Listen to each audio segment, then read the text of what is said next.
कर्करोगावर उपचार होणार अत्याधुनिक आणि परवडणाऱ्या दरात कोल्हापुरात सुरू झालंय क्युरा लाईफ कॅन्सर सेंटर। नामांकित medical oncologist doctor Akshay Shivchand यांच्या मार्गदर्शनाखाली chemotherapy, targeted therapy, immunotherapy, hormonal therapy आणि सर्व प्रकारच्या कर्करोगावर खात्रीशीर उपचार। Cura Life Cancer Centre, Rajarampuri 8वी गल्ली, कोल्हापूर। संपर्क 90 286 10 470।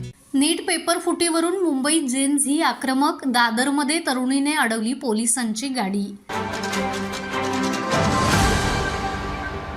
नीट परीक्षा पेपर फुटी प्रकरणी केंद्रीय शिक्षण मंत्री धर्मेंद्र प्रधान यांच्या राजीनाम्याची मागणी करत दिल्लीतील जंतर मंतर येथे गेल्या महिन्याभरापासून काँग्रेस जनता पार्टीच्या नेतृत्वाखाली तरुणांचं मोठं आंदोलन सुरू आहे।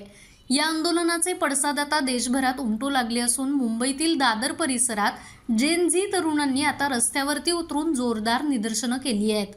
आंदोलनादरम्यान एका तरुणीच्या धाडसी कृत्याचा व्हिडिओ सध्या सोशल मीडियावरती प्रचंड व्हायरल होतोय। दादर येथील आंदोलनादरम्यान गर्दी पांगवण्यासाठी पोलिसांनी काही तरुणांना ताब्यात घेऊन पोलीस व्हॅनमध्ये बसवलं। हे पाहताच या तरुणीने आपल्या साथीदारांना सोडवण्यासाठी थेट पोलिसांच्या चालत्या व्हॅनसमोर जाऊन निर्भीडपणे गाडी अडवली। पोलिसांना पुढे जाण्यापासून रोखत तिने व्हॅनसमोर उभं राहून जोरदार घोषणाबाजी केली। या घटनेचा व्हिडिओ सीजेपीने आपल्या अधिकृत सोशल मीडिया अकाउंटवरून शेअर केला असून तो सध्या चर्चेचा विषय बनलाय। बुधवारी झालेल्या या आंदोलनात मोठ्या संख्येनं तरुण आणि विद्यार्थी सहभागी झाले होते।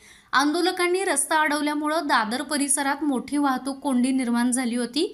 परिस्थिती नियंत्रणात आणण्यासाठी आणि गर्दी पांगवण्यासाठी पोलिसांना अतिरिक्त बंदोबस्त लावावा लागला होता।